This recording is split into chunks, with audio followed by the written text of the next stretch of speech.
சும்மா வெறுமனே உட்காந்துட்டு டிவைஸை நோண்டிக்கிட்டு 25 தரம் சோசியல் மீடியாவை மெசேஜஸை பார்த்துக்கிட்டு ஒரு நோட்டிபிகேஷனுக்கும் டைம் ஸ்பெண்ட் பண்ணிட்டு இல்ல டெலிவிஷன்ல இருக்கிற அத்தனை சீரியலையும் விடாம பார்த்துட்டு இது டைமை இன்வெஸ்ட் பண்ணாதது மட்டும் இல்லாம டைமை வேஸ்ட் பண்றதையும் தாண்டி தற்கொலை பண்ணிக்கிறது. இந்த டைமை வேஸ்ட் பண்றதுல கூட உங்கள் வாழ்க்கையை அழிக்கக்கூடிய கருத்துக்களை உள்வாங்கினீர்களானால் சொந்த காசுல சூனியம் வச்சுக்கிறதுன்னு சொல்லுங்கள, பணம் கொடுத்து விஷம் வாங்கி குடிக்கிறது, குடிச்சா பசி அடங்குன்னு கற்பனையில வேற இருக்கிறது. இதை நிறுத்துங்கள்.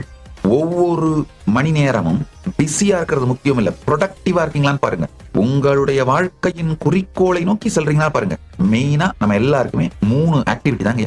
ஒண்ணு வெல்த் ஜெனரேஷன் ஆக்டிவிட்டி, செல்வத்தை பெருக்குதல், உங்க கேரியரையோ பணத்தை ஏர்ன் பண்ற ஒர்க்கையோ கவனிக்கிறது. 2வது வாழ்வை பெருக்கிற ஆக்டிவிட்டி, அப்படின்னா உங்க ஹெல்த், நல்ல ரிலேஷன்ஷிப், குடும்பத்தோட டைம் ஸ்பெண்ட் பண்றது, உங்களுடைய வாழ்வை பெருக்குவது. 3வது பரஞானத்தை அடைவது, தியானம், உபனிஷத், சமாதி பழகல். இந்த 3 ஆக்டிவிட்டி தான் நம்ம எல்லாருக்குமே இங்க.